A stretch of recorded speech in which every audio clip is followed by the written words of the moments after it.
2 నెలల క్రితం నన్ను నమ్మి బీజేపీ టౌన్ అధ్యక్షులుగా నాకు పదవి ఇచ్చినారు.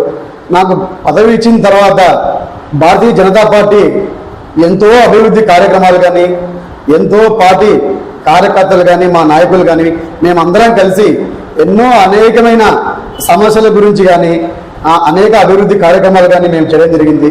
ఈరోజు భారతీయ జనతా పార్టీ గత రోజుల కంటే కూడా ఈరోజు భారతీయ జనతా పార్టీ గిద్దలూరు నియోజకవర్గంలో 6 మండలాల్లో ఈరోజు దూసుకెళ్తా ఉంది.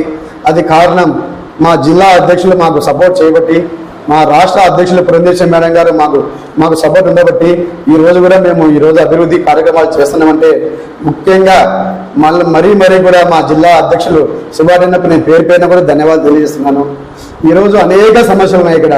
ముఖ్యంగా ఫస్ట్ పాయింట్ ఏంటంటే తాగునీరు సమస్య. ఇక్కడ నేను చిన్నప్పటి నుంచి చూస్తున్నాను. నేను పుట్టి పెరిగింది ఇక్కడ రాచల మండలంలో.